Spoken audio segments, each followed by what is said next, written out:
झारखंड विकास party के तत्वाधान में शुक्रवार को विश्रामपुर विधानसभा क्षेत्र के युवा समाज सेवी विकास दुबे के नेतृत्व में जन आशीर्वाद यात्रा का शुभारंभ किया गया। साकेत मिश्रा की रिपोर्ट। गढ़वा जिले के कांडी प्रखंड क्षेत्र अंतर्गत कांडी पंचायत के नैनावर गांव से झारखंड विकास पार्टी के तत्वाधान में शुक्रवार को विश्रामपुर विधानसभा क्षेत्र के युवा समाज सेवी विकास दुबे के नेतृत्व में जन आशीर्वाद यात्रा का शुभारंभ हुआ। बता दें कि युवा समाज सेवी अपने सैकड़ों कार्यकर्ताओं के साथ कांडी पंचायत के विभिन्न गांवों में जन आशीर्वाद यात्रा के तहत लोगों की समस्याओं से रूबरू हुए, जिसमें नैनाबार, सलया, बहेरवा, काचर, ढबरिया व कांडी शामिल हैं। जब विश्रामपुर विधानसभा क्षेत्र के भावी विधायक प्रत्याशी विकास दुबे नैनाबार गांव में पहुंचे, तब ग्रामीणों में खुशी की लहर दौड़ गई। समर्थकों ने उन्हें माल्यार्पण कर विकास दुबे जिंदाबाद जिंदाबाद के नारे लगाने लगे। वहीं ग्रामीणों की समस्याओं से रूबरू होते हुए उन्होंने दुख प्रकट किया। लोगों को संबोधित करते हुए कहा कि कांडी प्रखंड सहित पूरे विश्रामपुर विधानसभा क्षेत्र में विभिन्न समस्याओं का अंबार लगा हुआ है। उन्होंने कहा कि 40 वर्षों तक दो नेता भोली भाली जनता को ठगते रहे हैं, यह सभी लोग जानते हैं। कांडी प्रखंड मुख्यालय स्थित उप स्वास्थ्य केंद्र में अच्छे चिकित्सकों की व्यवस्था नहीं की गई है, जिससे कांडी प्रखंड की जनता परेशान है। यह खबर मीडिया की सुर्खियों में भी रही है, किंतु पदाधिकारियों व नेताओं का इस पर कोई ध्यान नहीं है। इलाज के अभाव में गरीब बेमौत मरे जा रहे हैं। उन्होंने कहा कि विश्रामपुर विधानसभा क्षेत्र के हजारों युवा अन्य प्रदेशों में पलायन के शिकार हो रहे हैं। बेरोजगार युवाओं को रोजगार नहीं मिल रहा है। क्षेत्र के मजदूर गुजरात, महाराष्ट्र, पंजाब, दिल्ली सहित अन्य जगहों पर अपने परिवार का भरण पोषण करने के लिए मजदूरी करने जाते हैं, जहां से शव लौटता है। मुझे दुख है कि मेरे राज्य के मजदूर भाई अन्य प्रदेश में जाकर मजदूरी करते हैं, किंतु अन्य राज्य के मजदूर झारखंड में मजदूरी करने क्यों नहीं आते हैं। उन्होंने कहा कि विश्रामपुर विधानसभा क्षेत्र के सभी प्रखंडों में भ्रष्टाचार व्याप्त है। मृत्यु प्रमाण पत्र, वृद्धा पेंशन, विकलांग पेंशन, जन्म प्रमाण पत्र सहित सभी साधारण कार्यों में भी पैसे की वसूली की जाती है। यदि विश्रामपुर विधानसभा क्षेत्र में इस बार भी विधायक को नहीं बदला गया तो भ्रष्टाचार चरम सीमा पार कर जाएगा। श्री दुबे ने कहा कि यदि मुझे जनता का आशीर्वाद, प्यार, दुलार मिला तो मैं वादा करता हूं कि विश्रामपुर विधानसभा क्षेत्र के युवाओं के लिए रोजगार, शिक्षा, चिकित्सा, सिंचाई की व्यवस्था सहित सभी मूलभूत सुविधा मुहैया कराऊंगा। अंत में उन्होंने कहा कि क्षेत्र के सभी पंचायतों के सभी गाँवों में जन आशीर्वाद यात्रा के तहत जनसंपर्क जारी रहेगा। मौके पर पार्टी के केंद्रीय कोषाध्यक्ष विजय कुमार, पार्टी के सदस्य राजेश पांडे, दीपक पांडे, शशांक चौबे, अनूप पासवान, सत्यनारायण मेहता, पुट्टू अंसारी, विवेक पांडे, प्रवीण कुमार, नारद प्रसाद, जेपी सोनी, रोशन पांडे, चंदन शर्मा, सुरेश्वर गुरुजी, पवन गुप्ता, नारद गुप्ता सहित सैकड़ों समर्थक व ग्रामीण उपस्थित थे। आज जन आशीर्वाद यात्रा का पहला दिन है और इसका शुरुआत हम लोग नैनाबार ग्राम से किए हैं, क्योंकि यहाँ कभी आने का अवसर प्राप्त नहीं हुआ था। तो आज इस यात्रा के माध्यम से सभी लोगों को जागरूक करने का हम सबों ने जो प्रयास शुरू किया है, उसी के तहत आप देखेंगे कि विश्रामपुर विधानसभा ने पूरे झारखंड का कमोबेश यही स्थिति है। रोजगार और पलायन हमारे प्रदेश का मुख्य मुद्दा है। अन्य परेशानियां तो हमारे सामने हैं ही। स्कूल में शिक्षा में गुणवत्ता की कमी की वजह से हमारे लोग प्रदेश के अन्य राज्यों में नौकरी के लिए विवश होते हैं। मैं इस बात को इसलिए कहना चाहूँगा कि झारखंड राज्य खनिज संपन्न होते हुए भी आज यहाँ फैक्ट्री नहीं लगता है। यहाँ फैक्ट्री सिर्फ मजदूरों का लग रहा है। हमारे युवा साथी ट्रेन में भर भर कर दूसरे राज्यों में जाने के लिए विवश होते हैं और एक एक कमरे में 4-4, 5-5 लड़के रह के अपने परिवार के भरण पोषण के लिए, अपने माँ बाप का परेशानी को दूर करने के लिए दूसरे राज्यों में काम कर रहे हैं। आप देखेंगे कि झारखंड के खनिज से गुजरात में फैक्ट्री लग रहा है, महाराष्ट्र में फैक्ट्री लग रहा है, कर्नाटक में फैक्ट्री लग रहा है, दूसरे अन्य राज्यों में भी यहाँ से खनिज संसाधन जाके फैक्ट्री लग रहा है। आखिर कौन सा व्यवस्था है कि फैक्ट्री यहाँ नहीं लगता है? यहाँ हमारे लोगों को रोजगार के लिए यहाँ के नेता क्यों चुप्पी साधे हुए हैं? यहाँ के नेता दो ही रोजगार करते हैं, एक अपना हॉस्पिटल चलाते हैं, दूसरा शिक्षण संस्थान चलाते हैं। पूरा शिक्षा का बद से बदतर हाल है। आप किसी भी स्कूल में चले जाइए, हमारे बच्चों को गुणवत्तापूर्ण शिक्षा नहीं मिल रहा है, जिससे बच्चों का जो आधार है पढ़ाई का वो कमज़ोर हो गया है।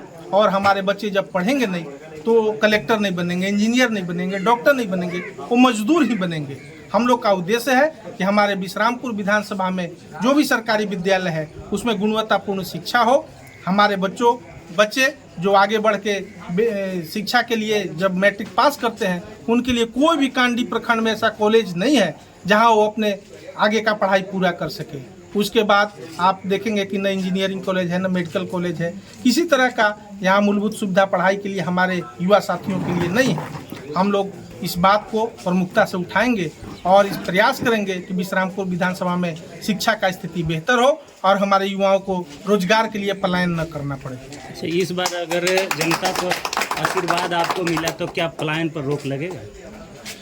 अगर जनता का आशीर्वाद प्राप्त होता है तो पलायन पर तो रोक लगेगा ही। हमारे विधानसभा में आप देखेंगे कि बहुत सी बड़ी बड़ी कंपनियां बड़े बड़े प्रोजेक्ट पर काम कर रहा है, लेकिन एक भी कंपनी में आप नहीं देखेंगे कि लोकल हमारे जो युवा साथी हैं जो काम करने का क्षमता रखते हैं उनको यहाँ रखा जा रहा है। बाहर के अन्य प्रदेशों से आके लोग भी यहाँ कंपनियों में काम कर रहे हैं। वैसे कंपनी जो बाहर से आके यहाँ काम करेगा उसमें लोकल लोगों को रखना अनिवार्य होगा और इस काम को हम लोग प्राथमिकता के आधार पर करेंगे। बहुत बहुत धन्यवाद। कि आप सब अपना स्नेह, अपना आशीर्वाद, अपना समर्थन देंगे और यहाँ आने का मकसद वोट लेने से ज़्यादा आप सबको विश्रामपुर विधानसभा की स्थिति, परिस्थिति और इसके पीछे जो चुनाव हुआ उसके बाद स्थिति क्या हुआ ये आपको बताने के लिए आया है। इस आज आने का जो मकसद है इसके बारे में आपको बताना चाहूँगा कि हम लोग जन आशीर्वाद यात्रा के तहत पूरे विश्रामपुर विधानसभा के सभी प्रखंड, सभी पंचायत, सभी गांव, सभी टोला में सभी ग्रामवासियों से मिलकर उनकी समस्याओं, उनकी परेशानियों को जानने समझने का प्रयास कर रहे हैं और यहाँ आके आप सबों के साथ सार्थक संवाद करके हम लोग चाहते हैं कि नेता और ग्रामीणों के बीच जो खाई बन गया है उसको भरने का, उसको मिटाने का ये अभियान है। चुनाव में वोट किसको देना है, किसको नहीं देना है ये आप तय करेंगे, लेकिन इसके लिए आपको अपने बुद्धि विवेक के साथ, अपने जागरूकता के साथ अपने मत का प्रयोग करें। पीछे जितना भी चुनाव हुआ, जो भी नेता आए आप सबों के बीच में, जो भी आपके साथ वादा किए, आपको भरोसा दिलाए, उस पर सभी पार्टी, सभी नेता आपको ठगने का, आपके भरोसा को तोड़ने का ही काम अभी तक किए हैं। ये सारे नेता आते हैं और बढ़िया बढ़िया बात करते हैं, हम लोग का वोट लेते हैं और चुनाव के बाद गायब हो जाते हैं। ग्रामीण या गांव वालों की स्थिति में कहीं कोई बदलाव, कोई परिवर्तन नहीं हो रहा है। मैं चाहूँगा कि इसके लिए नेता के साथ साथ यहाँ का जनता भी जिम्मेवार है। आप अगर जाति के आधार पर वोट देंगे, पार्टी के आधार पर वोट देंगे, धर्म के आगे करके वोट देंगे, आप राशन 5 किलो राशन पे अपना वोट देंगे तो नेता आपके लिए कभी भी काम नहीं करेंगे। जहाँ जनता जागरूक होता है, जहाँ का जनता ईमानदार होता है, वहीं के नेता उसके लिए काम करते हैं। यहाँ वोट का कीमत 5 किलो राशन नहीं है, यहाँ वोट का कीमत नली गली नहीं है, यहाँ वोट का कीमत भारत पाकिस्तान नहीं है। यहाँ वोट का कीमत शिक्षा होना चाहिए, रोजगार होना चाहिए, सिंचाई होना चाहिए, हमारे बच्चे अच्छे शिक्षा ग्रहण करें, हमारे युवाओं के लिए रोजगार हो, हमारा विश्रामपुर विधानसभा जो कृषि प्रधान इलाका है, यहाँ खेती के लिए सिंचाई का व्यवस्था हो, हमारे किसानों के लिए खाद बीज का व्यवस्था हो, हमारे बुजुर्गों का इलाज बेहतर हो। आज कांडी प्रखंड में इस पंचायत गांव आता है, वहाँ हॉस्पिटल भी बना हुआ है, लेकिन आज तक यहाँ उपस्थित कोई भी लोग नहीं बता पाएगा कि हम बीमार होने के बाद उस हॉस्पिटल में इलाज करा पाए। सारा व्यवस्था विश्रामपुर का भ्रष्टाचार का भेंट चढ़ गया है। सारा स्थिति, सारा अधिकारी, सारा नेता सिर्फ अपना उल्लू सीधा करने में, लूट खसोट में व्यस्त है। वो पंचायत के प्रतिनिधि हो, विधायक हो या सांसद हो। अभी लोकसभा चुनाव वर्तमान में हुआ था, हमारे वर्तमान सांसद जो तीसरा बार हमारे लोकसभा का प्रतिनिधित्व कर रहे हैं, जनता का इतना विरोध होने के बाद भी आखिरकार चुनाव जीत गए। क्या स्थिति है कि जनता जिसका विरोध करता है चुनाव वही जीत जाता है। यही स्थिति हमारे विश्रामपुर के वर्तमान विधायक का। हमारा विधायक अगर किसी गांव में चला जाए, कोई आदमी ऐसा नहीं हमको मिलता है, झुकाता है कि हमारा विधायक बड़ी अच्छा है भैया, बड़ी बढ़िया काम किया, हमको जब जरूरत पड़ता है मेरे लिए खड़ा रखो। आज दूसरा कार्यकाल पूरा करने के बाद अपने बेटा को भी प्रोजेक्ट करने का प्रयास कर रहे हैं। अगर बेटा को टिकट नहीं मिला तो अंततः अपने ही चुनाव लड़ते हैं। हमारा वर्तमान विधायक सिर्फ शिक्षा का व्यवसाय करता है, अपना हॉस्पिटल चलाता है, सिर्फ चुनाव जीतने के लिए आता है और लोगों को 2000, 5000, 10,000 रुपया दे के ठग के उनका बहुमूल्य वोट लेकर यहाँ से फिर से गायब हो जाता है। 4 साल 5 साल आप जिस परिस्थिति जिस परेशानी को झेलते हैं भुगतते हैं उसमें उसका कहीं कोई आपके ऊपर ध्यान ख्याल नहीं रहता है। हम आप लोग से चाहेंगे कि इस बार के चुनाव में अपने मत का प्रयोग अपने विवेक से अपने बुद्धि से बिना किसी के बहकावे में बिना किसी लालच के बिना किसी प्रलोभन के आप अच्छे व्यक्ति का चुनाव करें जो आपके बीच का हो आपके गांव से हमेशा सरोकार रखता हो। जब भी आप किसी परेशानी में हो आपका उसका दरवाजा आपके लिए खुला है। आप जब तक अच्छे जनप्रतिनिधि अच्छे आदमी का चुनाव नहीं करेंगे सरकार किसी का भी आ जाए। आज देश में भाजपा का सरकार है और राज्य में कांग्रेस जेएमएम राजद का सरकार है। देश में दो ही पार्टी एक तरह से आज के समय में एक कांग्रेस के नेतृत्व में एक भाजपा के नेतृत्व में। देश में तो दोनों लोग शासन कर रहे हैं।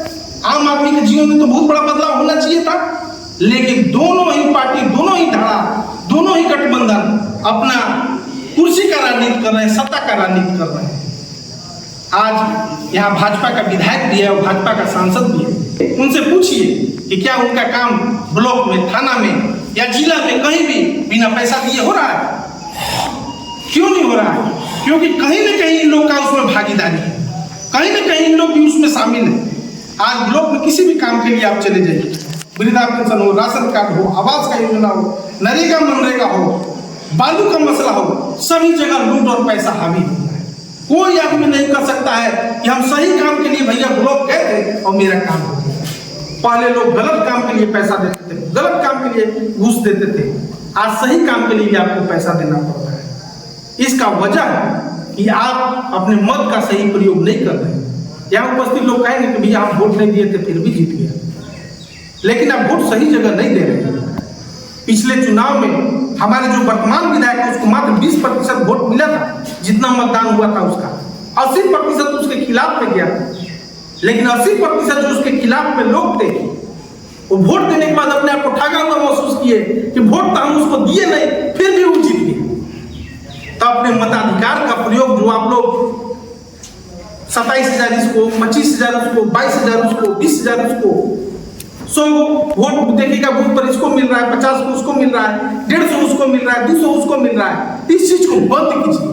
आपको जिसको भी वोट देना हो पूरा गांव पूरा समाज बूथ पर विकास भैया जिंदाबाद जिंदाबाद ऐसे होकर के जिंदाबाद इधर देखते हुए ये फोटो लगेगा।